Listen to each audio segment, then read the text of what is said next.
Commander, the name itself has become a weapon, carrying the weight of past violence and forcing compliance in the present. Biker Logistics 101, Colombia's urban advantage. To understand how networks tied to the Águilas Negras operate, you have to look at something ordinary on Colombian streets: the motorcycle.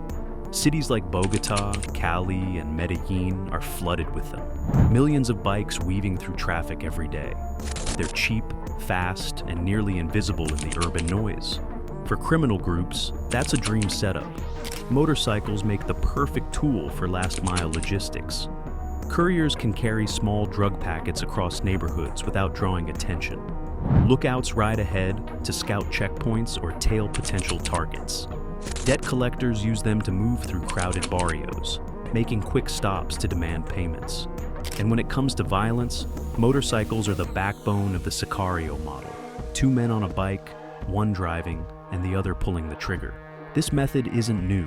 It dates back to the 1980s Medellin underworld, when Pablo Escobar's network turned motorcycles into mobile kill machines. The tactic proved so effective that it spread across Latin America, from Mexico to Honduras. In Colombia, it never disappeared. Bikes slip through clogged traffic, duck down narrow alleys, and can vanish into a swarm of other riders in seconds. For police, chasing them is a nightmare. That's why, even decades later, motorcycle assassinations remain a signature method in Colombia's underworld. Authorities have tried curfews, registration campaigns, even bans on male passengers in some cities. But the truth is, motorcycles are too deeply embedded in daily life to regulate away. For groups that use the Águilas Negras label, motorcycles provide the perfect mix of speed, surprise, and deniability. Whether it's delivering threats, collecting extortion money, or carrying out a hit, the bike turns an anonymous message into real-world power. Fast, quiet, and hard to stop. How? Biker networks, power cartel logistics.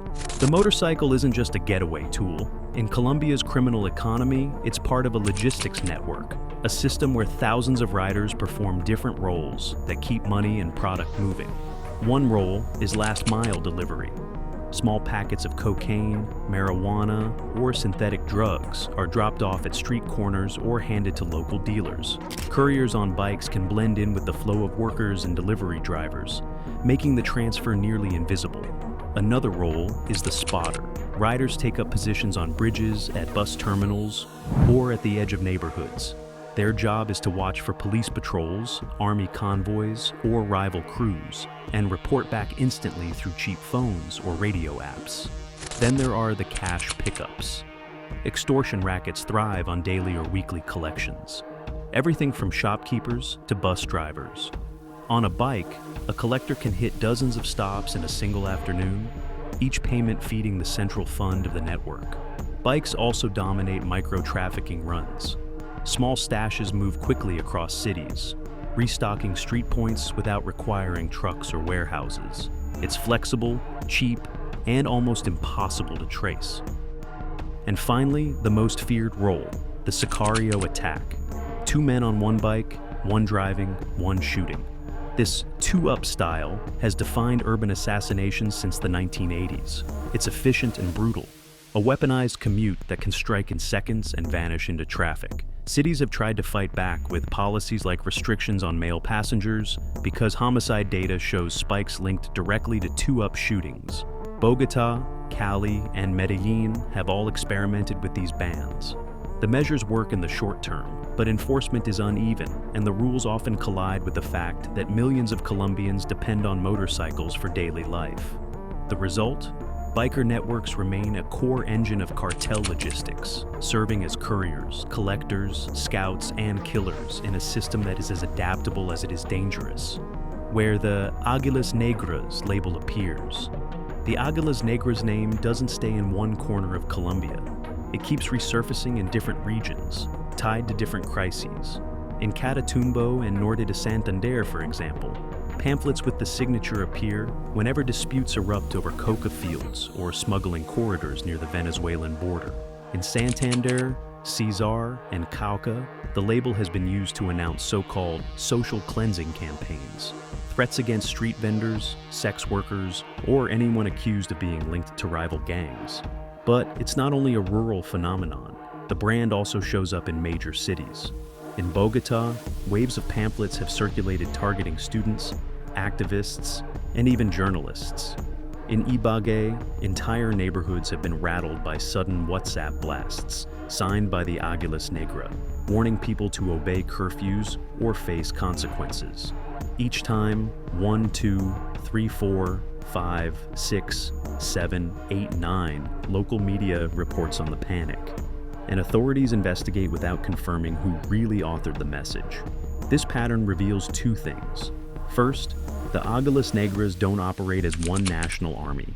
The name appears wherever it's useful, whether in a coca-growing zone or a city block under dispute. Second, the brand has a low footprint reach. It doesn't need convoys or big firepower to send a message. A few printed pamphlets or a digital flyer are enough to unsettle communities and force compliance.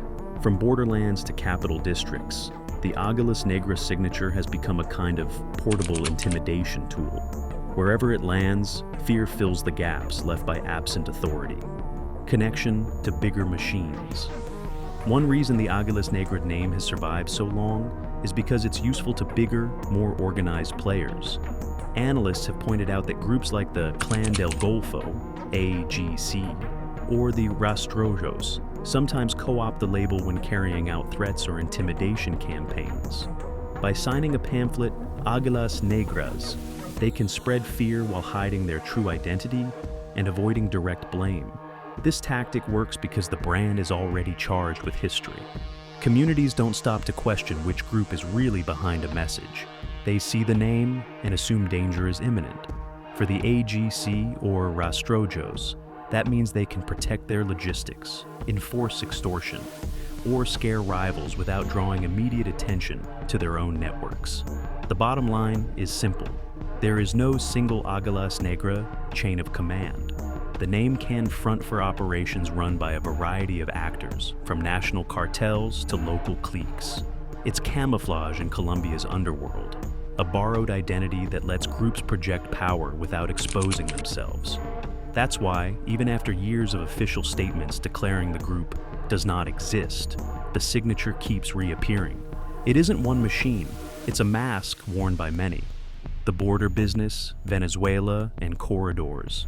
If there's one frontier that shows how fluid Colombia's underworld can be, it's the Venezuelan border.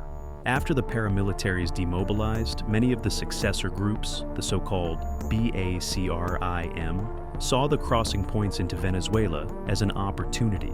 Smuggling routes, fuel pipelines, and hidden stash points could be controlled with relatively little state oversight.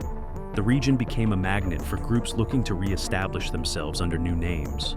But the results were mixed. Some factions managed to carve out pieces of territory and secure crossings. Others were pushed back by rivals or caught in clashes with Venezuelan security forces. Still, the border remained attractive because of its porous geography. Rivers, dirt roads, and informal footpaths meant that nearly everything, from gasoline to cocaine, could slip across unnoticed. Here is where the role of motorcycles becomes clear again. On those short, rough routes, biker couriers thrive. Two wheels can move faster than a truck, dodge checkpoints, and blend into the daily chaos of cross-border trade. Small shipments of drugs, weapons, or cash can be carried in backpacks or saddlebags, and multiple couriers can run in relays to cover distance without raising suspicion. This pattern reflects a broader truth. The Águilas Negras brand fits naturally into border economies. Even if the group isn't a unified cartel, the name appears on threats and pamphlets in these regions, signaling control of certain crossings or punishing locals who refuse to cooperate. Behind that name may stand different actors, but the logistics remain the same: motorcycles, short hops, and quiet pressure on communities caught in the middle. The Venezuelan border shows how the Águilas Negras signature adapts. It doesn't have to own the territory outright. It just has to project enough fear to grease the wheels of smuggling and keep the motorcycle couriers moving. Case files, recent threat cycles. The Águilas Negras brand hasn't faded. It has kept making headlines in recent years, Between 2023 and 2025, Colombian press documented a steady rhythm of threats signed with the name. In Bogotá, pamphlets targeted student groups and neighborhood organizers. In Valle del Cauca, community leaders working on land issues received menacing messages. And in Ibagué, local officials and activists were singled out in WhatsApp blasts that spread fear across entire districts. The pattern is always the same: a sudden surge of pamphlets, usually tied to moments of political tension or territorial disputes. Community members go silent, events are canceled, and human rights offices issue warnings. Each case is investigated, but the outcome rarely points to a single, traceable chain of command. Authorities consistently underline this point. Investigations often conclude that a national Águilas Negras hierarchy cannot be proven. Instead, what they find are fragments, small cells, opportunists, or larger organizations using the label for cover. Yet, despite the lack of a central structure, the effect is identical. People treat every pamphlet as real because in too many cases, threats in Colombia have preceded actual violence. These recent cycles show the persistence of the brand. The Águilas Negras continue to appear not because of one powerful leader, but because the name itself has become a tool.